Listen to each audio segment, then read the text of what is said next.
Welcome in. What's Right with Nick Wright, episode 424. This episode of What's Right with Nick Wright is presented to you by Boost Mobile. Damonza, good morning. Good morning. We are on the eve of Super Bowl. Yeah. And big update in my world. I find out from your baby sister, yes, she's not a baby anymore, she's 12, yesterday, she's like, so when do you think we're getting to Nana's? And I'm like, what do you mean? She was like, oh, I thought everybody knew. We're watching the Super Bowl at Nana's. I take it you won't be. Well, no, Oh, you are. I'm not. I don't know, man. I don't know.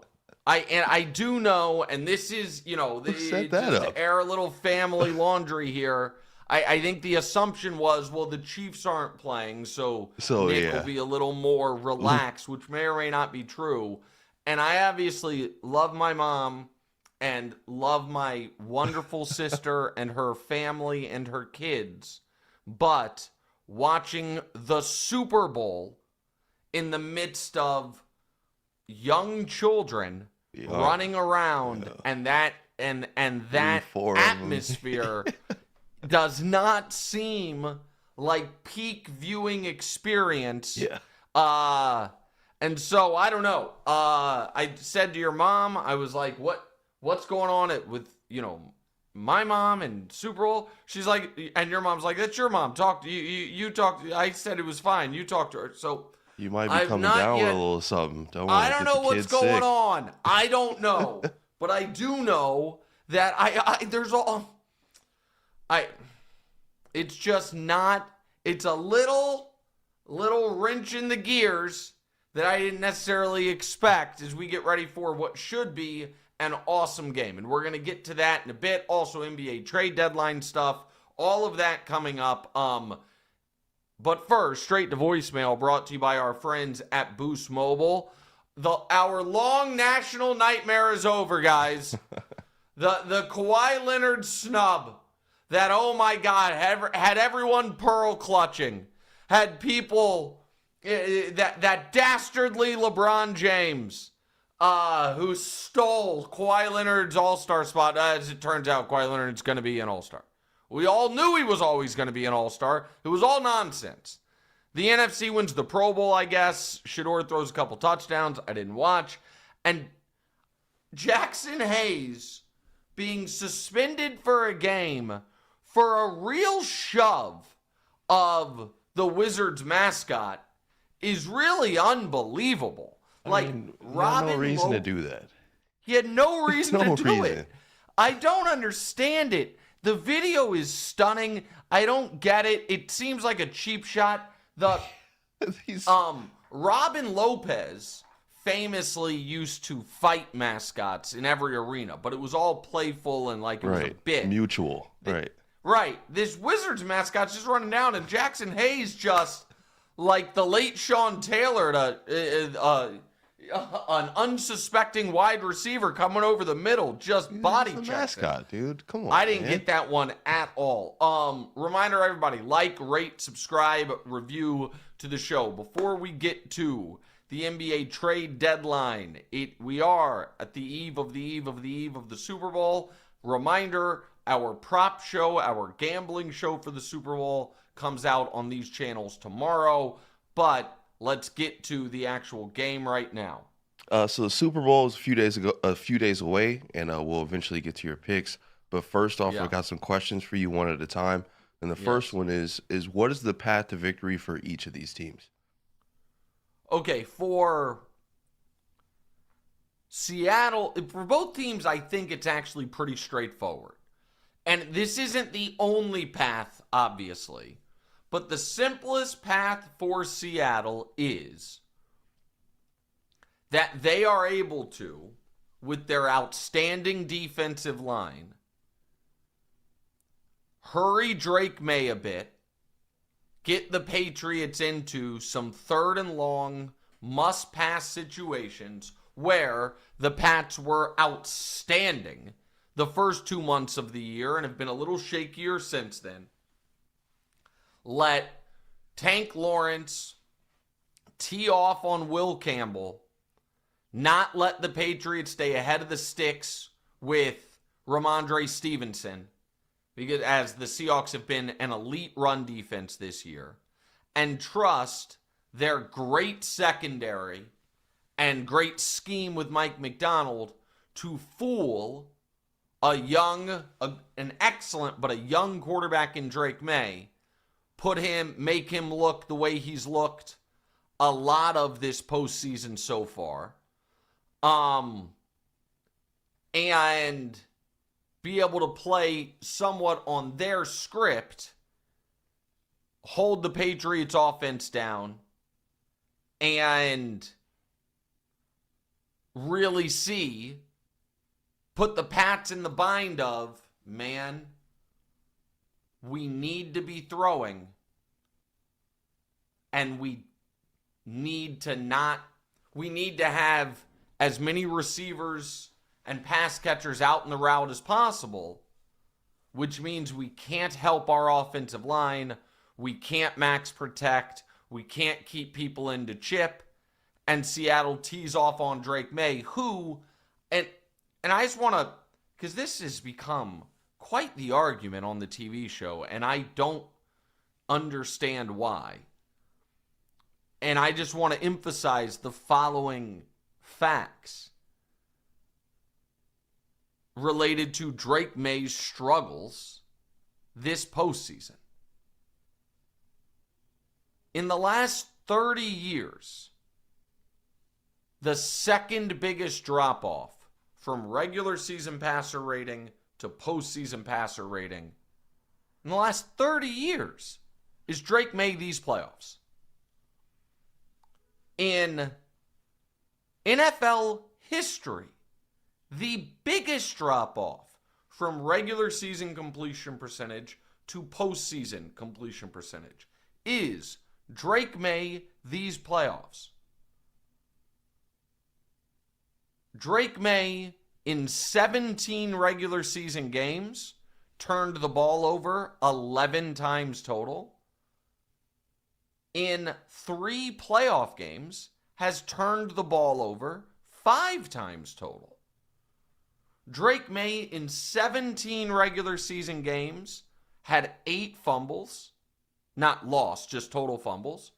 Drake Maye in 3 playoff games has 6 fumbles. Now, those regular season to postseason drop-offs, some of that is a testament to how exceptional he was in the regular season. There is no doubt about that. But a guy who led the league in passer rating, falling to what would an 85 rating, is stunning. A guy who led the league, and he might have been second in passer rating, a guy who led the league in completion percentage, falling to a completion percentage, Damonza, that is lower than Shedeur Sanders this season, is stunning. Yeah. It's 55%. They've played great defenses. He has made some excellent plays, and he's been very good with his legs when he hasn't fumbled and hasn't been sacked. But when I get to the Patriots side of it, the biggest key is going to be Drake Maye looking like Drake Maye, because he hasn't yet this postseason. And the question for Seattle is, can they continue that trend? Can they keep Drake Maye struggling? Because folks are correct that the Patriots have played a murderer's row of defenses. But the end of that sentence is, and their quarterback has looked like it. Has looked like he has played a murderer's row of defenses, and Seattle is either the best or the second best defense they will have faced all year. It's them or Houston, depending on who you prefer. And so it is not unfair or nitpicking to say, up to this point in the playoffs, the Patriots have been winning in spite of quarterback play. which is in some ways a reason to be very optimistic about their chances in this game, because they've gotten to the Super Bowl without Drake playing well. But I think Seattle can present some really big troubles. Seattle, since Mike Macdonald got there, is 15-2 away from home, which is unreal. Seattle, with Mike Macdonald facing young quarterbacks, is 9-1. In the last 4 years, quarterbacks, the first time they face Mike Macdonald's defense, have struggled massively. So those are all things that I think Seattle is positioned well for. And I think that Seattle defense, the only guy all year long, Damonza, who has been able to, we're in a must-pass situation, watch me rip it, is Stafford. He's the only one. And now Baker had an awesome game against them too, but they weren't down multiple scores. It was a must-pass situation. It's not to say Drake Maye can't do it, but they have been the league's best defense by most metrics throughout the year. So the Seahawks' path is simple. That D-line be what it's been all year, and that secondary be what it's been all year, and not put the game on Sam Darnold's shoulders. Okay? The Patriots' path is simple as well. Drake Maye, don't be afraid to run the ball. The one place Seattle's defense struggles is quarterback scrambles. Drake Maye has been excellent at it. Don't be afraid to tuck it and run. Stay ahead of the chains. Make it so Seattle can't sell out against the pass. And put Sam Darnold in a spot where the pressure ratchets up even further. Because the Patriots, as good as Seattle, as well as Seattle is coached, the Patriots will not be outcoached in this game. As buttoned up as Seattle is, Vrabel is going to get every game management decision right, and Josh McDaniels will have his guys as prepared as can be. And I am looking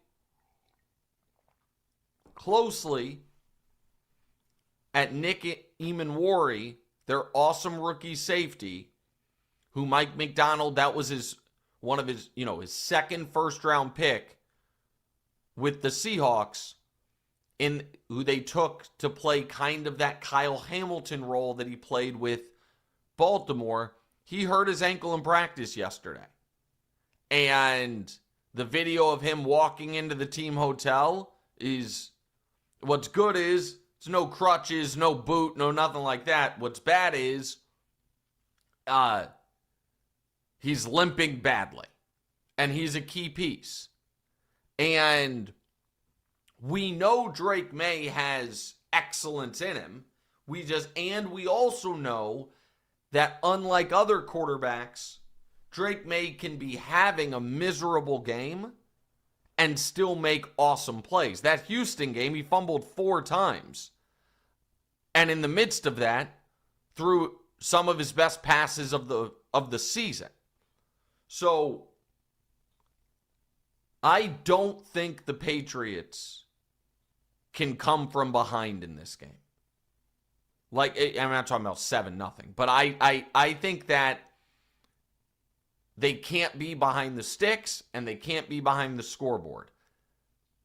But if it's close late, I think it favors New England.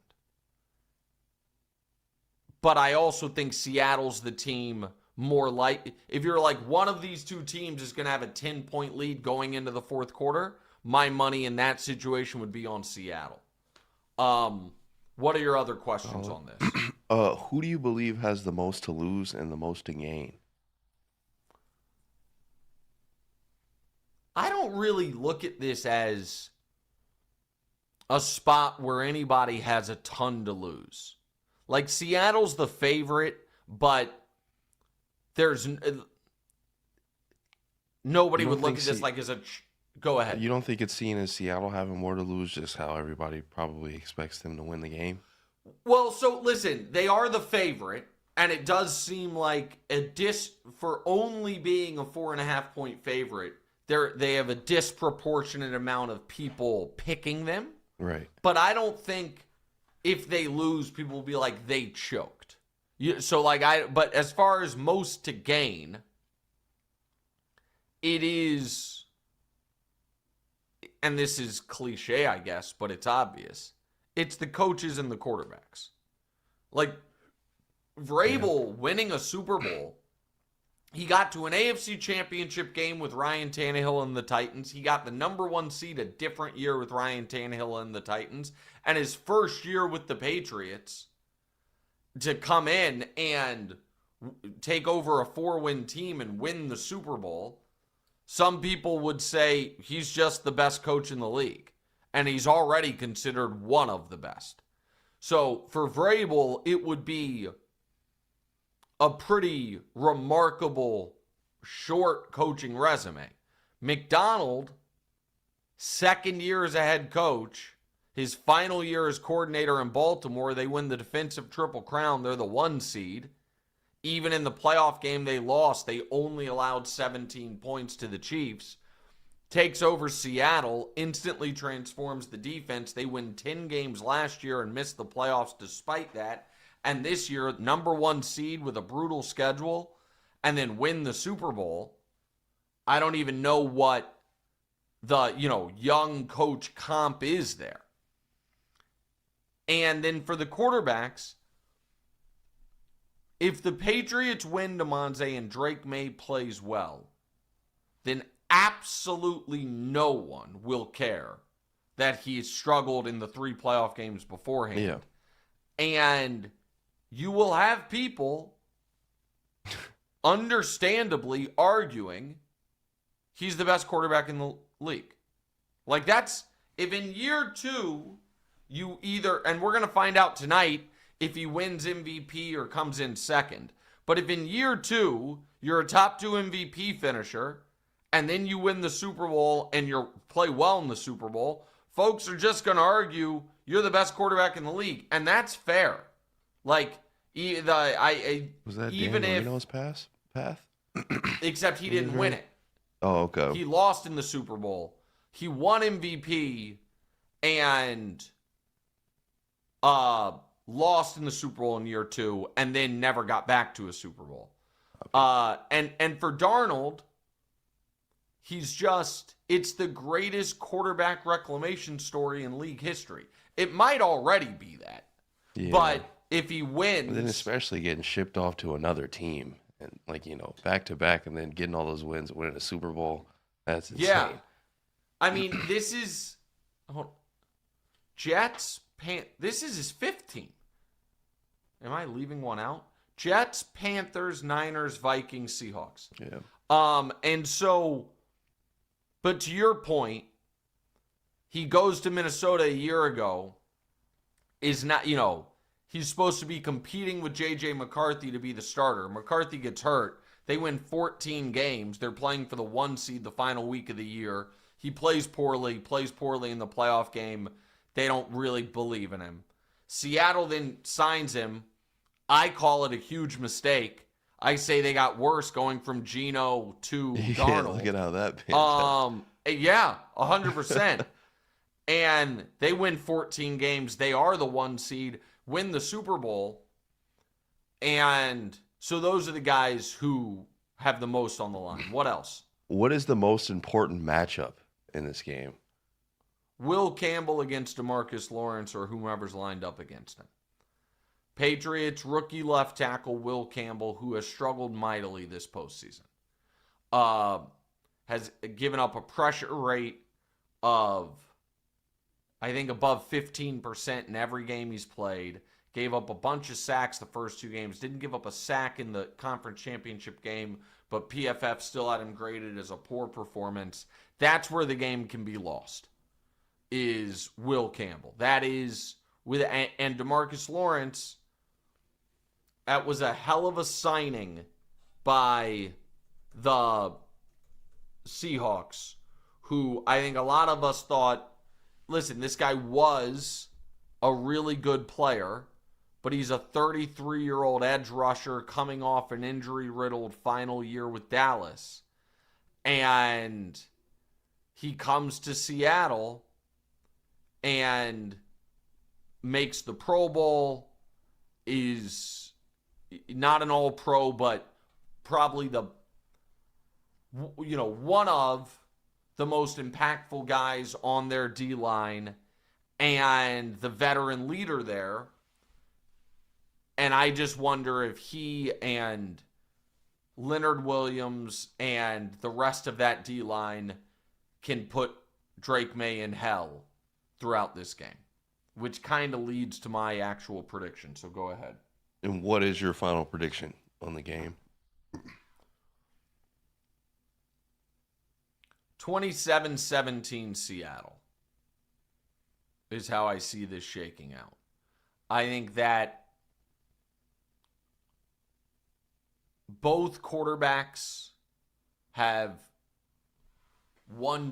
at least one turnover, but I think Drake, who is flirting with the Joe Burrow record of 19 sacks taken in a postseason. He's at 15. He's taken 5 in every game. That Maye is under constant duress. That Stephon Diggs is not able to get off. That they find enough ways to get Jackson Smith and Jigba lined up in different spots to where he can get going. And there is a major Seattle defensive play, whether it's a strip sack or a tipped pass pick, a major Seattle defensive play that is caused by pressure on the quarterback that gets this game going in a bad direction for Seattle. So I will swallow the 4.5 points, and Seattle 27, New England 17 is my official pick. All right. So is it going to be weird for you without the Chiefs not being in the Super Bowl this year? It is. I mean, so they've played in 5 of the last 6. The one they didn't play in was Rams-Bengals. And I have such vivid memories from and I want to find it. I have such vivid memories from all of the Chiefs Super Bowls. And Rams-Bengals is a bit of a blur. And I'm except for, let me see if I can find it. Oh, sorry. There it is. Okay. They made a deep run that year, though. Didn't they lose? No, they lost in overtime of the AFC Championship game.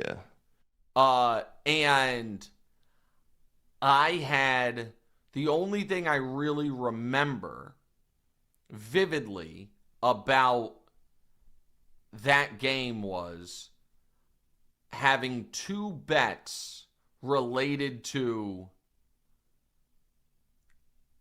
Bengals sacks or Rams sacks on Joe Burrow.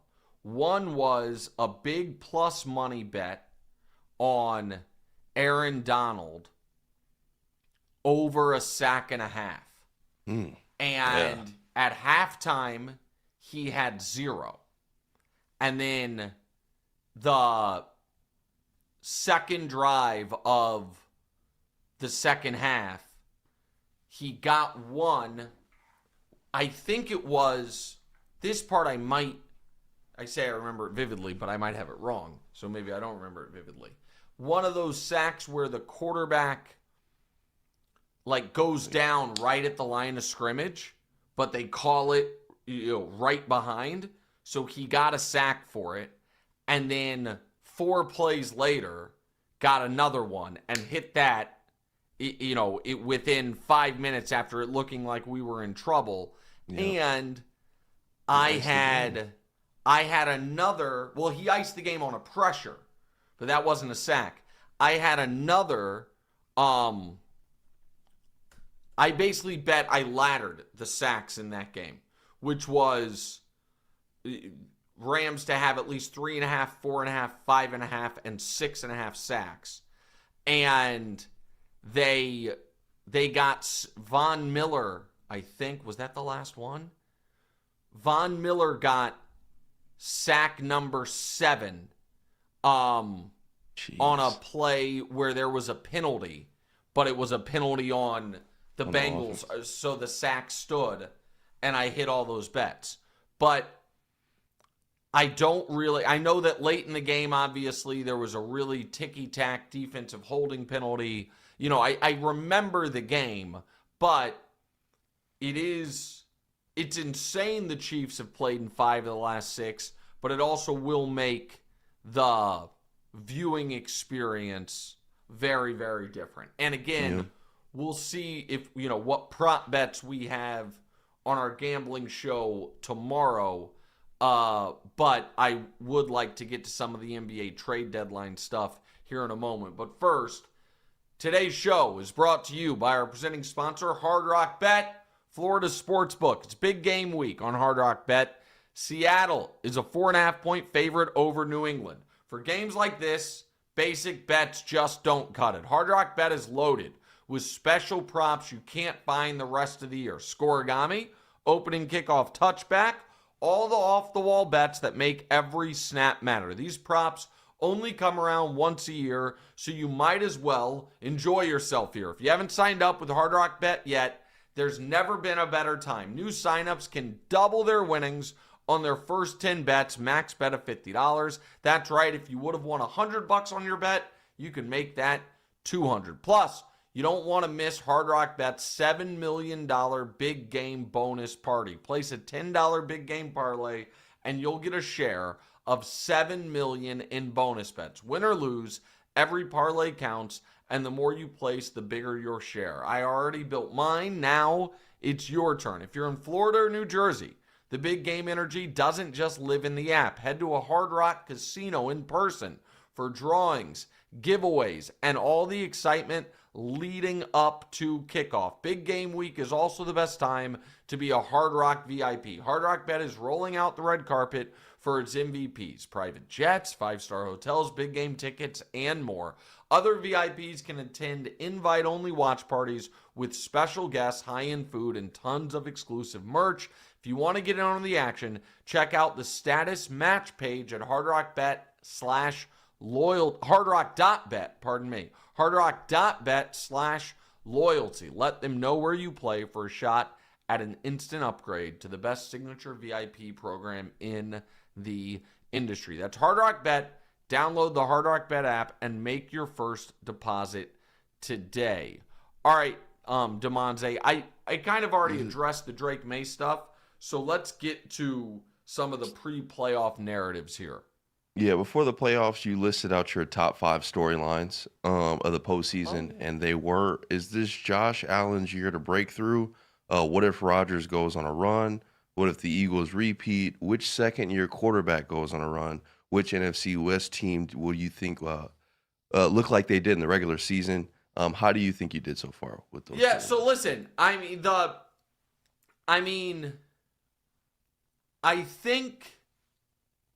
think these were the storylines going in, and if we address them all one by one, like, is this Josh Allen's year to break through?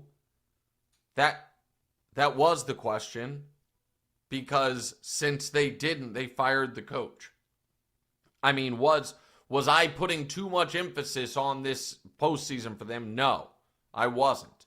And we haven't on this show talked about the Josh Allen interview, right? He was on the TV show Tuesday after our pod. When he was saying broken up about McDermott leaving. No, Oh, what was that I'm wrong saying, interview? no, the interview he did on First Things First. Oh, yeah. And so I just want to say something about our spot there. Because I tweeted this, but I just want to spend a little more time on it. I thought it was so telling that he agreed to go on the show. So the way, these Radio Row week of interviews work is you sign up with a sponsor. The sponsor, books you on a bunch of shows, and then you kind of rinse and repeat throughout. But when you're a guy like Josh Allen, every single show in the country wants you.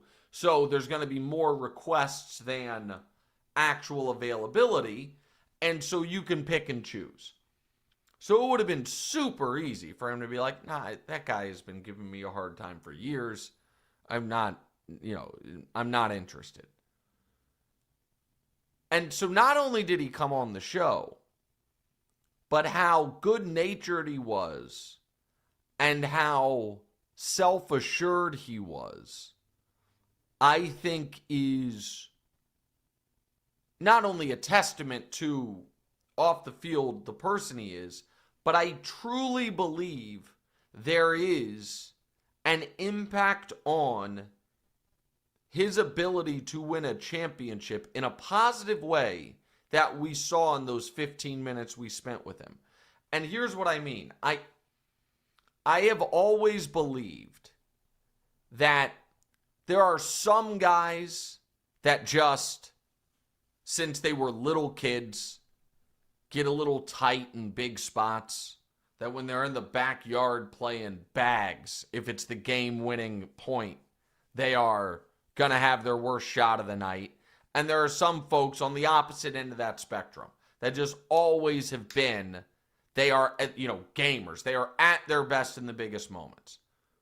But most people are circumstantial in that regard, where success begets confidence, which begets more success, and early failings begets lack of confidence, self-doubt, which leads to more of that. And the example I've used in the past is one of the reasons I always felt Kobe, even though he was not, when you look at the numbers, like very efficient on these shots, was never afraid to take the game-winning shot, was because he never once got nailed with, that guy can't win, because he won as a kid alongside Shaq when now by their second championship, Kobe was a huge part of it. But that first championship, Kobe was a role player. But then he was a champion. And nobody could ever hang it against him.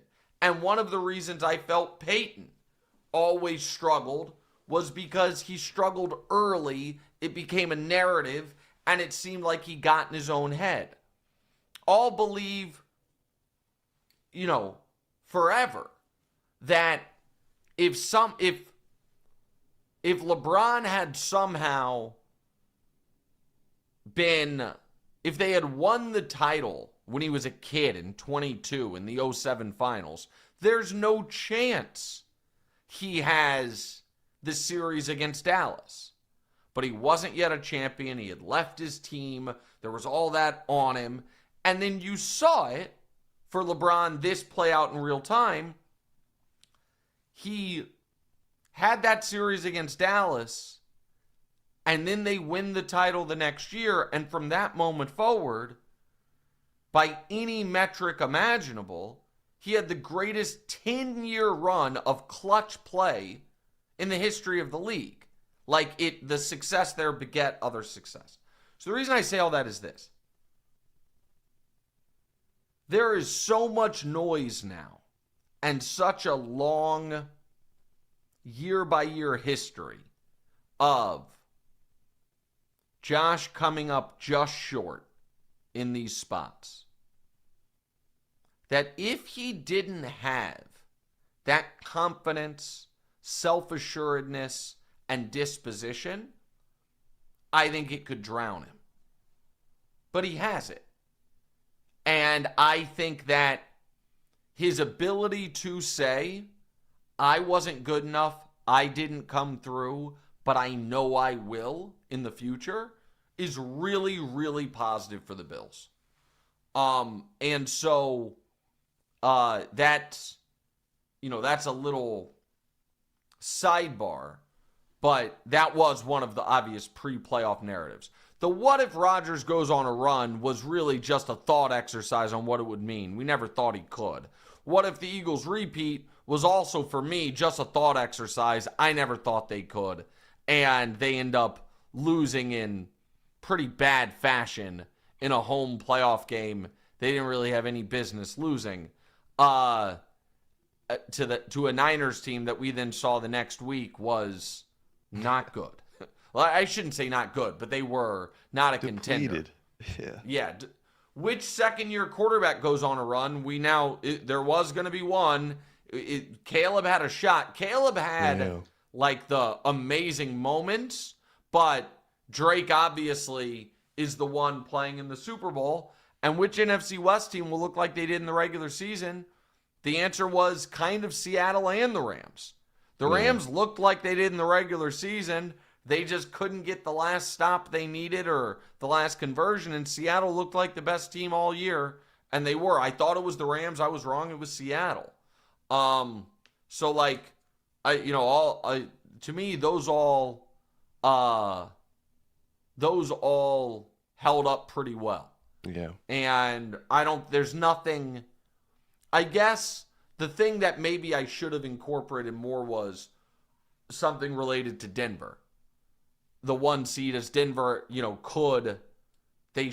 beat the Bills and then they were in that game with the Patriots even though they didn't have their quarterback. So maybe I was just, my big swing before the year was high on the Raiders, low on the Broncos, and that was a giant double whiff.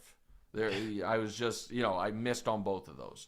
All right, are you thinking about upgrading to the all-new iPhone 17 Pro designed to be the most powerful iPhone ever? But you're also thinking about the traffic on your way to the store or transferring all your data? Good news!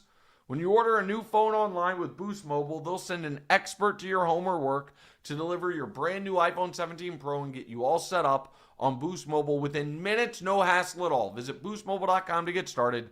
Delivery available for select devices. Purchased at boostmobile.com. Terms do apply. All right, Damonza, let's talk trade deadline. So the Wizards are making moves. We know a couple months back they got Trae Young, and they went out and got Anthony Davis. Dallas got 2 late firsts, some second rounders, and a handful of players. This Luka trade just looks worse and worse by the month, huh? So this is the final accounting of in out for the Luka trade. If we don't worry about the salary filler guys like Kleba and Markieff Morris, Chris Middleton, like that, ultimately, within 370 days, they flipped Luka Doncic for Max Christie, the 2026 Thunder first-round pick,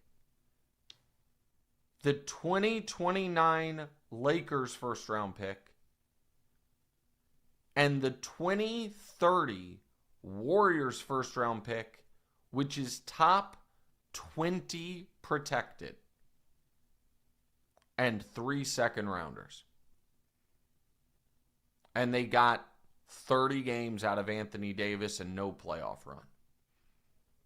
It is an all-time tragedy of a trade.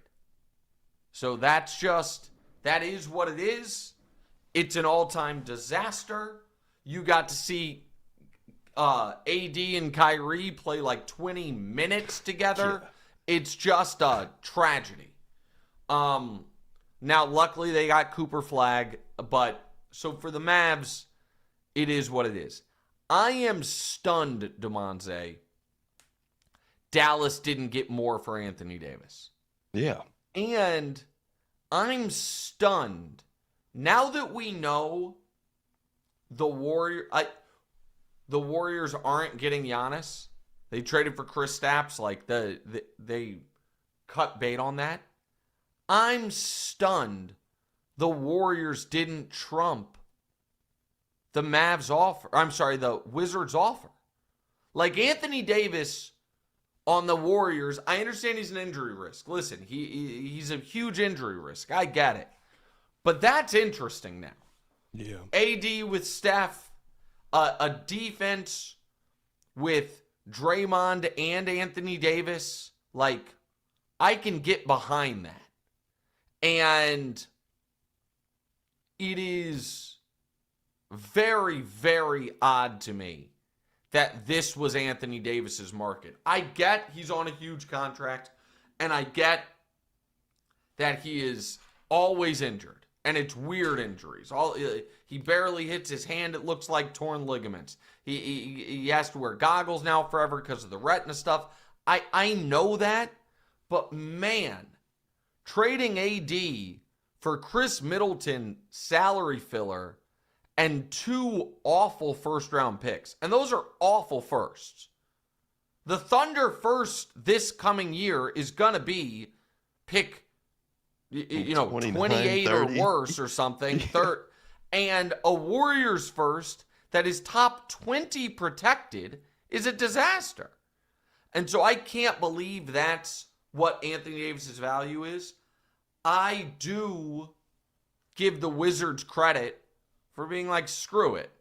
We're not signing any free agents anyway. We have a good young player in Alex Sarr. Trae Young will be here next year. I mean, he's there now, but he's not playing. So the Wizards' hope is get lucky in the lottery this year. Add either Darren Peterson or Carlos Boozer's kid or AJ Damonza in the top 3. Have one of those guys plus Sarr, plus Trae, plus AD, and go make a run in the East. Like, I don't hate that at all. East wide open. And Dallas is just built around Cooper Flag and, bar Nico Harrison from the city. All right, let's go to some of the other trade deadline news. So, yeah, there's been a bunch of moves since our last show. So we'll start off with the Harden trade. We know that there was a little bit of that going on with the last show, but it's official. Their odds went up in the East for the playoffs, which is weird because it's James Harden. How do we feel about James Harden on the Cavaliers? I just don't understand why they do it. I've spent a lot of time on this on Tuesday's show, on the TV show. The record of quitting and falling apart in the playoffs is unmatched by any athlete in American sports history. Just is. And I understand the Clippers and Harden are playing nice, and it's like, oh no, it was for both. James Harden wanted to stay in LA. They didn't want to give him a contract extension, so he got out of there.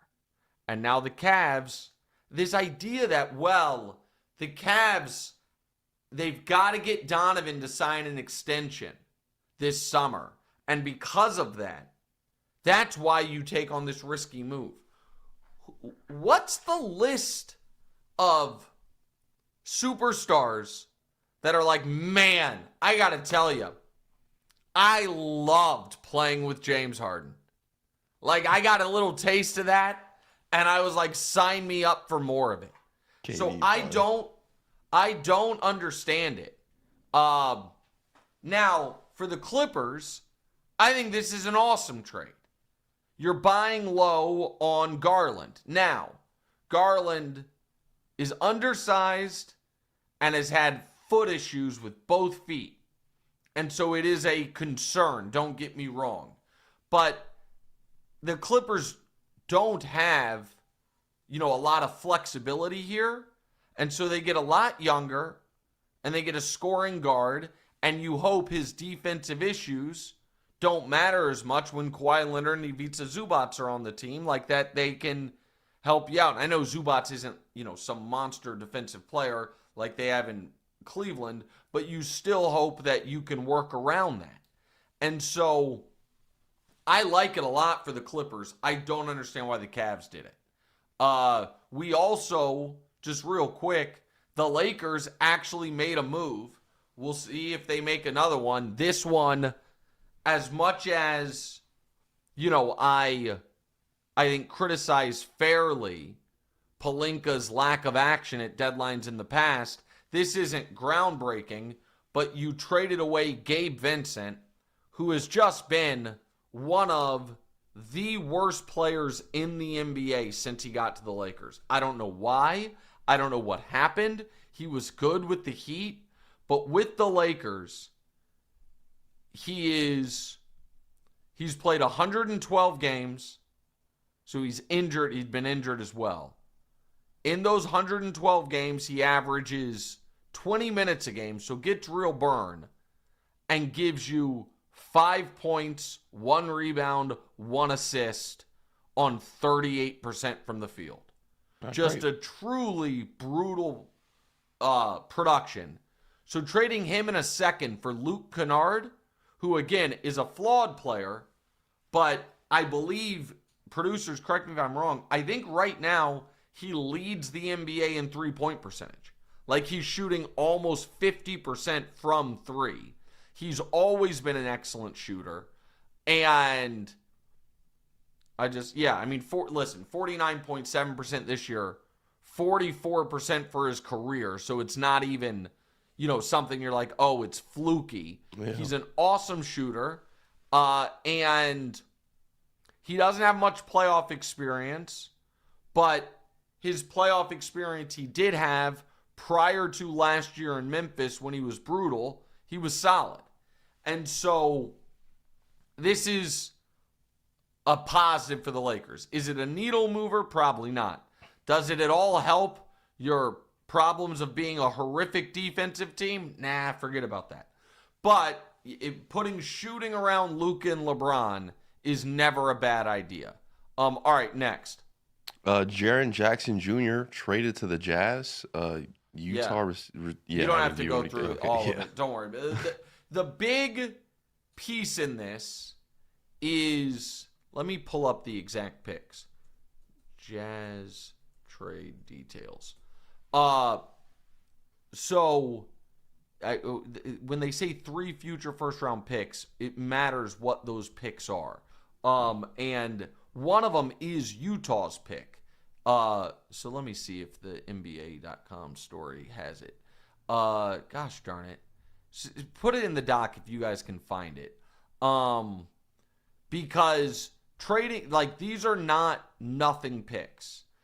Okay, here it is. I got it. So Memphis gets the Lakers 2027 first rounder. Not a huge pick. The best of the following 4 picks. Okay, so they get which of these picks is the best. 2027 Minnesota's first. That probably won't be that good. Cleveland's first. That probably won't be that good. Or Utah's first. Unprotected. So Utah is saying we expect to be competing a year from now. Because we're not going to have our own pick. And a pretty juicy 2031 Phoenix first. So they got the Lakers pick next year. Lakers will have Luka. That won't be a great pick. The Jazz pick next year. That could be good. And the Suns pick in 2031. Which again, Damonza, not to beat a dead horse, but that just objectively means Jaren Jackson Jr. had way more trade value than Anthony Davis. Yeah. And that's surprising to me. Now he's younger, but he also has, health issues. Health issues sounds awful. He's not the most durable player in the league, but not to the degree Anthony Davis is, obviously. And so Utah's saying, all right, we're actually going to start trying to win. Not right now, though, Because Utah, here's what's interesting about it. Utah only keeps their pick this year if it's in the top 8. And that is going to be a little interesting for them. Because right now, if you look at the whole league standings, Utah has the 6th worst record, right? So they would need to stay there and not have teams jump them. However, teams ahead of them in the standings, if you will, like with better records that could fall beneath them. Dallas, Milwaukee, Memphis. So Memphis is, just got worse. Dallas, I know AD wasn't playing, but got worse. Milwaukee, we'll see, what ends up happening with Giannis. So, but Utah wants to stay in that top 8 and then try to start winning. But Triple J and Walker Kessler would be a big team. And Lauri Markkanen. And the real story here is they think Keontae George is ready to start winning games. And then you have Ace Bailey. It's like, okay, Utah's finally going to try to go start winning games. I don't mind that at all. And then the other ones, the Celtics flipping Simons for Vucevic, that's more a financial move than a basketball move. But Vooch is fine. Simons is replaceable, obviously, for the Celtics. I would say that he's more similar to other players on the team. I think that correct. You're right, exactly. I think that's what I mean. Vucevic is a better guy to have than Simon. Correct. The Celtics have guards that can score, right? And so adding a big and Vucevic, I think, is smart. Chris Paul's traded the Raptors, but he's going to get cut. I wonder where if somebody brings him in on the buyout market. Somebody got to get Chris Paul, man. Come on. Yeah, I agree. Come on, guys. I totally agree. I wonder if maybe the Lakers bring him in. In the buyout market. The Thunder getting Jared McCain, the TikToker, is in, and he went for a real first, not a great first, but Houston's first this year, and a bunch of seconds. So he was awesome as a rookie, awesome. Suffered a major injury and now is marginalized. As a rookie, he was 15 a game on 46% in 26 minutes a game. This year, he's 6 a game on 39%. But so what the Thunder are saying is, we hope a year from now he can get back to that form and he's cost controlled, so, it's fine. Kevin Huerter, the shooter, goes to the number 1 seed in the East Pistons. I like that move for them. And that's about as far down the list as we're going to go. And it would appear Giannis is not getting traded. I don't want to spend too much time on it because by the time people listen to this, it could be dated. But it would appear to me Giannis is not getting traded, which is bad, right? I mean, they're going to trade him this summer, I guess, but it's just a wasted year for all parties. It's a weird spot. All right, let's do some listener questions, Damonza. Scruff Dog says, Nick, how do you think AD will be remembered? All time, what if maybe? All time, what if maybe? Yeah, I mean, I think he'll be remembered as a Hall of Fame player whose prime was shorter than it should have been because of injuries. And for a lot of reasons, didn't reach his full potential. And I really like AD.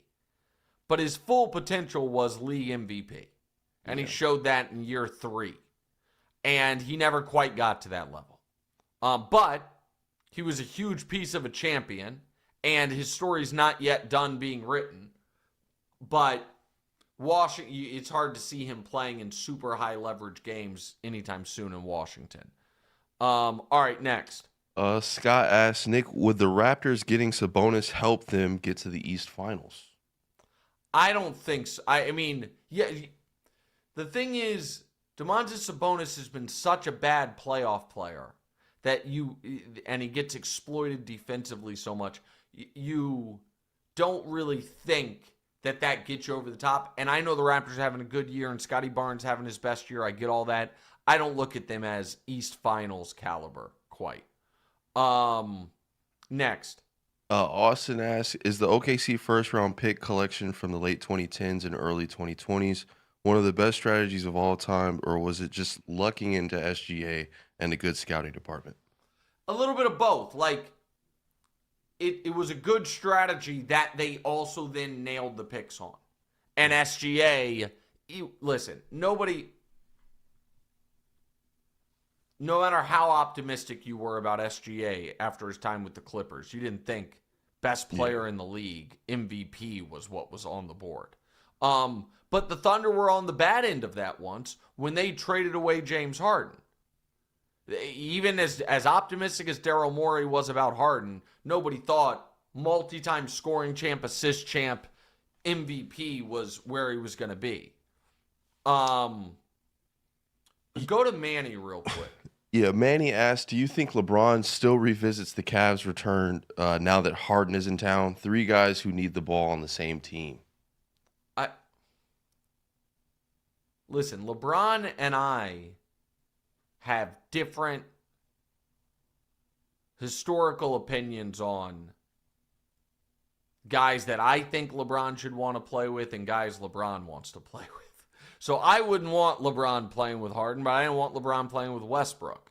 So, I don't know how he feels about it.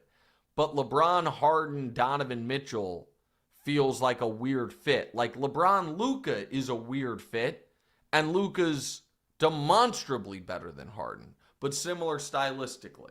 So I don't know what it does, but I also don't know. I got to see how this plays out and see what the Cavs do with Harden in the offseason. Yeah. Is that going to be a trade piece? I really don't know. All right. Our Super Bowl prop show coming to all these feeds tomorrow morning. So make sure you have subscribed to the YouTube feed, to iTunes, to Spotify. Get the alerts for when we go live, when we post a new episode. But our Super Bowl prop show tomorrow. Big thanks for today's show to Blue Duck and to Volume. And, of course, our great sponsors, Hard Rock Bet and Boost. Talk to you guys tomorrow with all our Super Bowl bets. What's right?